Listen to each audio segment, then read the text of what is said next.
सादर जय श्री कृष्ण मित्रों, मैं हूं आपके साथ आचार्य नीलेश शर्मा। स्वागत है आपका अपने चैनल नित्य कर्म गुरु जी पर। आज का यह ज्योतिष का कार्यक्रम आपके लिए यानी वृश्चिक राशि के लिए बहुत ज्यादा खास है। वृश्चिक राशि का सितंबर 2023 का मासिक राशि फल यानी कि मंथली प्रेडिक्शन सितंबर 2023 वृश्चिक राशि वालों के लिए कैसा रहेगा, और सिर्फ कैसा रहेगा ही नहीं, जो भी आपके मन के अंदर प्रश्न है, जो भी सवाल है, सब कुछ जानेंगे। आपका कार्य क्षेत्र व करियर, आपकी आर्थिक स्थिति, आपका व्यापार व्यवसाय, आपका प्रेम तथा वैवाहिक जीवन, आपका पारिवारिक जीवन, आपका स्वास्थ्य जीवन कैसा रहेगा सितंबर 2023 में। नवग्रह आपको क्या फल देने में सक्षम रहेंगे, और वह आपकी कुंडली में कहाँ विराजमान रहेंगे, और वहां से आपको वह क्या फल प्रदान करेंगे। चलिए फिर करते हैं शुरुआत। यह ज्योतिष से संबंधित कार्यक्रम ग्रहों के गोचर पर निर्भर करता है तथा आपके जन्म की राशि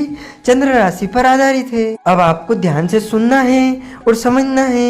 जब सितंबर 2023 शुरू होगा तो वृश्चिक राशि से नवग्रहों की स्थिति कुछ इस प्रकार रहेगी। आपके चतुर्थ भाव में विराजमान है स्वयं शनिदेव। आपके छठे भाव में राहु के साथ में गुरु विराजमान है। आपके नवम स्थान में है शुक्र ग्रह। वहीं आपके दसम स्थान में है सूर्य के साथ में बुध। वहीं आपके 11वें भाव में है मंगल ग्रह। तो वहीं आपके 12वें भाव में है केतु ग्रह। सबसे पहले आपका कार्य क्षेत्र व करियर कैसा रहेगा यह जान लेते हैं।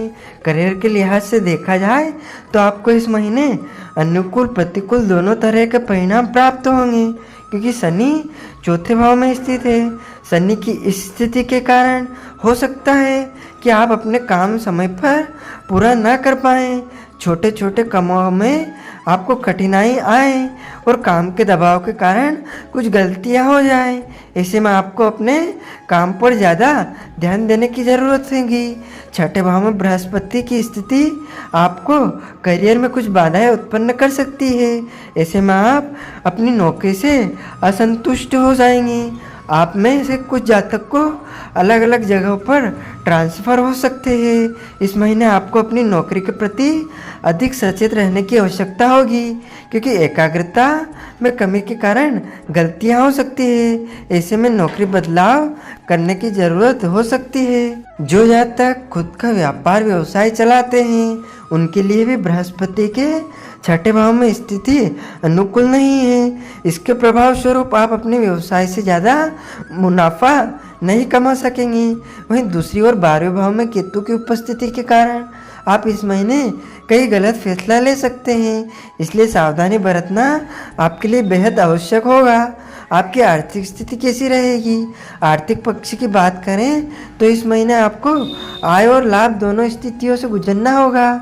छठे भाव में बृहस्पति स्थिति होने के कारण आपको भारी खर्च का सामना करना पड़ सकता है। कभी कभी स्थितियां आपके नियंत्रण से बाहर हो सकती है और आप अपने खर्चों को पूरा करने के लिए कोई ऋण या लोन भी ले सकते हैं। दूसरी ओर केतु 12वें भाव में मौजूद है, जो कि आपको मुश्किल बढ़ा सकते हैं, जैसे कि भारी कर्ज आदि। चौथे भाव में स्थित शनि आपके परिवार में खर्चों में वृद्धि कर सकता है, साथ ही आपको स्वास्थ्य पर भी धन खर्च करना पड़ सकता है। ऐसे में आप धन की बचत कर पाने में असफल हो सकते हैं। हालांकि छठे भाव में राहु की उपस्थिति के कारण विरासत या ऋण के माध्यम से लाभ प्राप्त होने की संभावना बन रही है।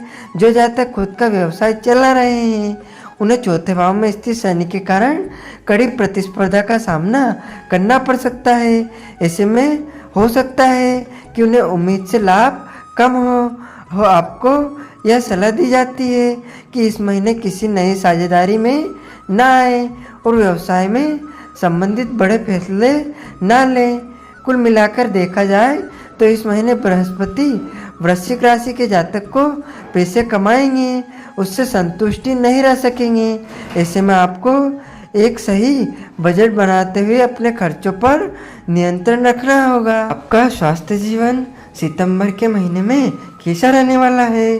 सेहत के लिहाज से देखें तो आमतौर पर इस महीने आप अपना स्वास्थ्य बेहतर बनाए रखने में सक्षम होंगे, क्योंकि छठे भाव में राहु स्थित है, लेकिन बृहस्पति आपके छठे भाव में और दूसरे और पांचवें भाव के स्वामी के रूप में मौजूद रहेगा। शनि पहले से चौथे भाव में विराजमान है। ऐसे में आपको अपनी माताजी के स्वास्थ्य के लिए धन खर्च करना पड़ सकता है, क्योंकि उनकी सेहत में गिरावट आने की आशंका है। राशि स्वामी मंगल अनुकूल अवस्था में 11वें भाव में बैठे हुए हैं, जिसके प्रभाव स्वरूप आपको अच्छे स्वास्थ्य का वरदान मिलेगा।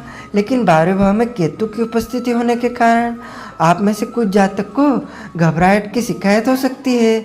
साथ ही सिर दर्द, अनिद्रा और पाचन संबंधी समस्याएं भी हो सकती है। आपको सलाह दी जाती है अपनी सेहत का ख्याल रखें और नियमित रूप से योग, व्यायाम आदि जरूर करें। आपका प्रेम तथा वैवाहिक जीवन कैसा रहेगा? प्रेम और वैवाहिक जीवन की बात करें तो इस महीने आपको काफ़ी सावधान रहने की आवश्यकता होगी, क्योंकि शनि चौथे भाव में विराजमान है। इसके कारण आपको रिश्ते में आपसी समझ की कमी हो सकती है। दूसरी ओर 12वें भाव में केतु की मौजूदगी प्रेम भाव को कमज़ोर कर सकती है।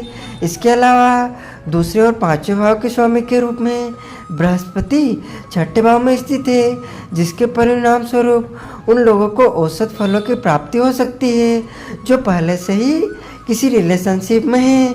हो सकता है कि आपके रिश्ते में कुछ समस्याएं जन्म ले लें। ऐसे में यदि आप अपने रिश्ते को दाम्पत्य जीवन में बदलने की योजना बना रहे हैं तो फिलहाल के लिए ऐसा कोई भी कदम उठाने से बचें, क्योंकि यह समय अनुकूल नहीं है। वैवाहिक जीवन में व्यतीत कर रहे जातक को भी छठे भाव में स्थित बृहस्पति का साथ नहीं मिलेगा। रिश्ते में उतार चढ़ाव बना रह सकता है। ऐसे में आपको शांति का परिचय देते हुए चीज़ों को संभालने की आवश्यकता होगी। इसके अलावा प्रेम के कारक ग्रह शुक्र की वजह से आपको अपने प्रिय के साथ संबंध में खुशी और आपसी समझ की कमी महसूस हो सकती है। आपका पारिवारिक जीवन सितंबर के महीने में कैसा रहेगा?